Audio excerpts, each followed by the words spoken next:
Hey everybody, what's going on, riders? How you guys doing on this magnificent day? I am here to do a quick video on harnessing your energy as well as some important tips on how to ground your energy, especially if you're an empath or a very highly sensitive type of person. Harnessing your energy is all about pulling from the depths of you and pulling your energy to produce and control, if that makes sense. Okay, so if you know what harnessing is and grounding, you really will love this video and the tips that I'm gonna give you to do so. All right, y'all, I am Lady Vasori, the owner and operator of a spiritual online Botanica called Visions by Vasori. I offer all type of client works. I offer all type of workings, all type of alchemy products. Go check them out. All right. Let me just introduce myself to my new followers, guys. Thank you guys for subscribing to my channel. I am so grateful, babies. So what I do, my magical mastery, because you can't teach unless you master. It's all about healing. It's all about love. It's all about prosperity. And bitch, I'm a Libra. It's all about balancing in this particular lifetime. All right, so let me just say, y'all have to have all of that incorporated and mastered in order to heal anything you got going on, in order to ground yourself. Because if you know, the root chakra is your first chakra, and once you work on that root, everything else falls into line. Okay, all right, so let's go into this lesson for today: grounding and harnessing your energy, and how to do so. It's so simple, so simple. Once you get this down pat, you'll be good. All right, if you are an empath like your girl, I am so empathic. I am so empathic where I don't watch certain types of shows on television. I don't watch the first 48. I don't watch missing people. I don't attune to that type shit. So because it takes me to another dimension. It transfers energy, and I'm harnessing my energy for other people. So I need to be in a balanced state most of the time. And I balance my scales. Do you hear me? This Libra right here, I balances my scales. Because I walk in peace. I'm going to feel peace on a day-to-day. Listen, peace every day of my life. There are empaths out there that are never at peace because you give too much away. You can never harness your energy because you give too much away. You always give from the overflow, not what's in the cup, if that makes sense. And it should make sense. Okay, I got my notes here. Now let's talk about it. Number one, you can create a shield, or you should. And when I say a shield of protection, it is very important to ground yourself and harness your energy, be it you're an empath or not, by placing a protective shield around your aura. Okay, this can all start in an exercise. You can do as often as you need. Visualize a shield of energy around your physical body. You can also choose a specific color. Most people work with white.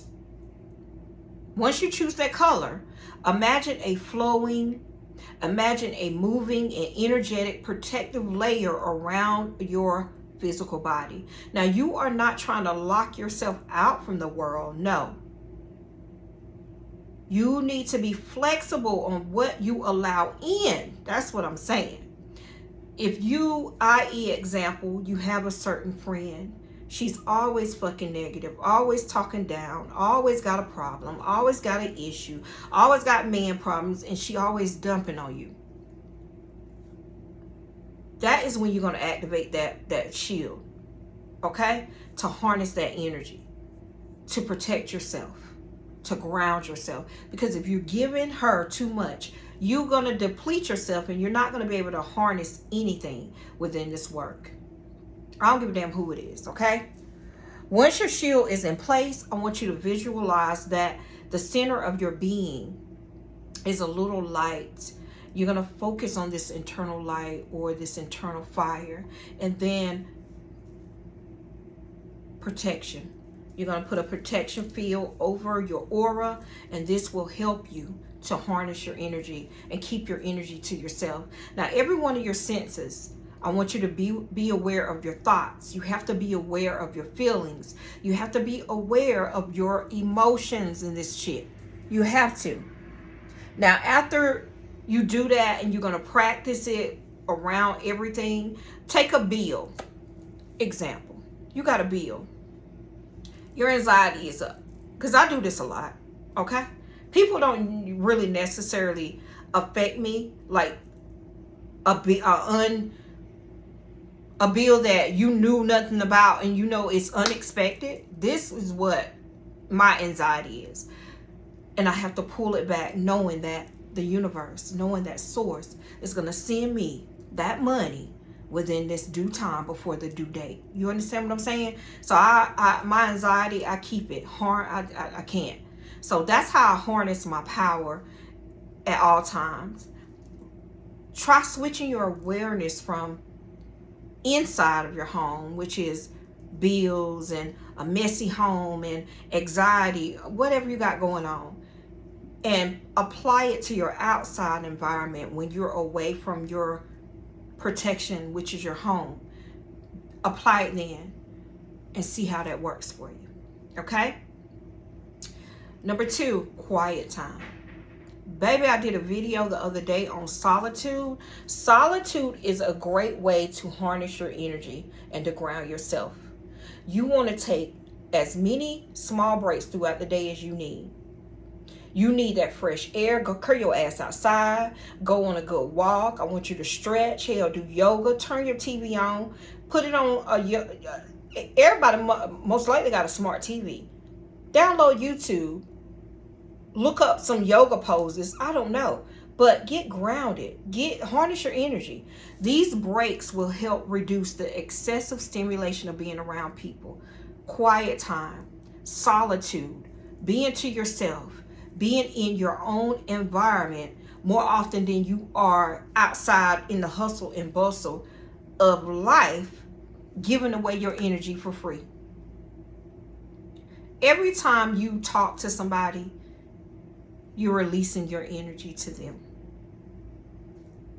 Okay? You understand what I'm saying? So I'm not saying don't go anywhere, but what I'm saying is know where to go and who to give your energy to. Okay? Another one is you need to meditate daily. I have a ritual. Meditation is only a ritual. I do this daily. I'm going to sit in my living room. Look outside, open the blinds, look outside. I'm going to go out there and water my plants, my plant babies. I'm going to feed the birds. That's how I meditate. Meditation is not always, it's quiet time then, but meditation is not always sitting in a pose. That's not always meditation.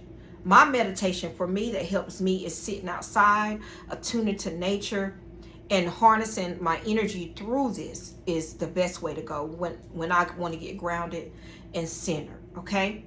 You're going to practice this, and this allows you to counter any emotional overloads.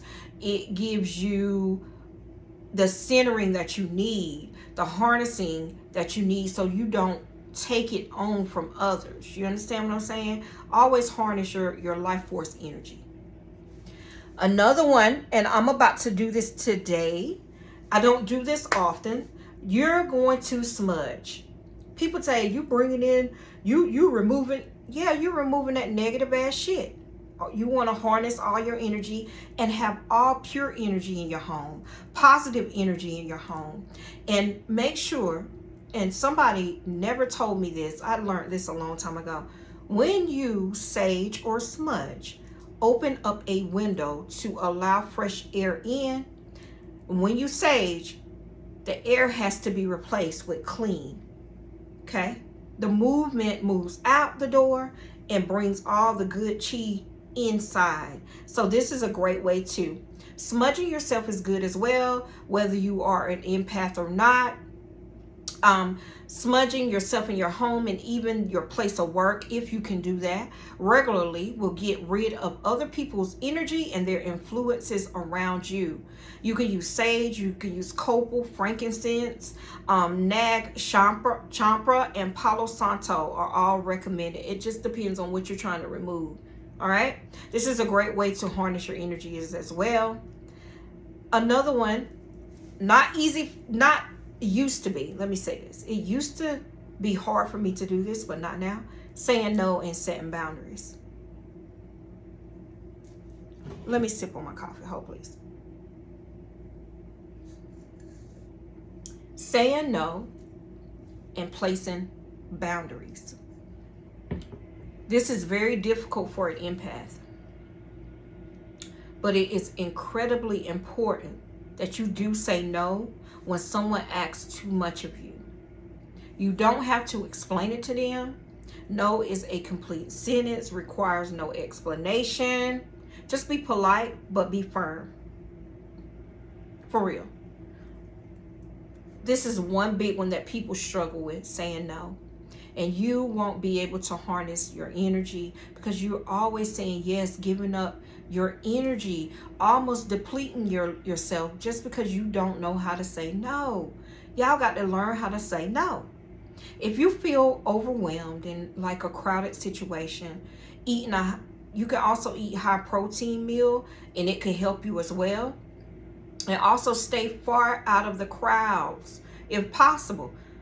Don't go right in the middle and center of people all around you. Like one thing I can't stand is Walmart. Walmart is always packed. And it is what it is. So I go to Target. I can't stand, or I go to Publix because Publix gives me that energy and it's not always packed.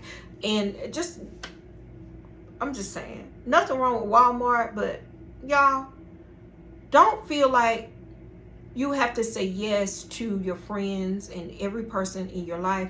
If you don't feel like going out, or if you don't want to leave early, whatever y'all doing, don't feel bad about it. If you don't want to let them borrow that money, motherfucker, say no. No. It's great to say no. Another one is find an energy practitioner. You see them people do like this.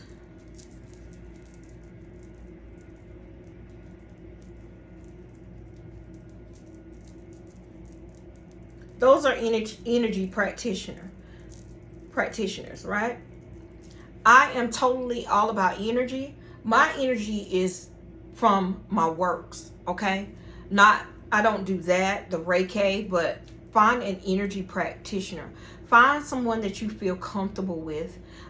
Each energy practitioner has his or own set of unique skills and talents. So you have to look around for what it is that your particular energy needs. You might need a cleansing. You might need some loving energy. You might need some spiritual mothering energy. It just all depends, all right? Understand that you may need to change practitioners as your needs change. You need to learn to recognize when you have grown and developed and are in need of a change. And I say this, let me say this too. When I was learning the craft years and years ago, I locked on to certain practitioners on YouTube, on Instagram. TikTok wasn't out. And I learned from them. I learned to harness through them. And I took what I needed and left what I didn't. Now that I've grown, I've released certain types of practitioners, and some I'm still floating with right now. And I'm still learning from them because I just love how they incorporate their knowledge to me. What's for me will be for me. What's for you shall be for you, right? So when you do this, sometimes those people change, so you need to change as well. And this is how you find a person or a practitioner, be it a healer, be it a energy practitioner, be it a life coach, be it a witch, be it a spiritualist, be it a herbalist. I don't know. Learn from them, and whenever they have filled your cup up, then, or you could stay with them forever. You understand what I'm saying? Know when to change. Know when to change. And I have given you 6 different ways, a couple of different ways. I don't know if it's 6, I think it's 6. A couple of different ways on how to harness your energy and to stay grounded. Please do this, y'all. Start with one, incorporate at least one, and then keep incorporating the rest of these to help you along your way. You have to do this in order to ground yourself, in order to practice this works, and allow yourself what you need in this life. All right? I love you guys. Don't forget to like, share, subscribe, support. It's greatly appreciated. Again, if you need anything, visionsbyvasori.com. You already know. Linked in the bio. I am doing a open the gates, 8/8 lion gates ritual, and this here is all about pulling in and transformation, guys. Go check that out on the site, visionsbyvasori.com. I'll talk to y'all later. Peace and blessings.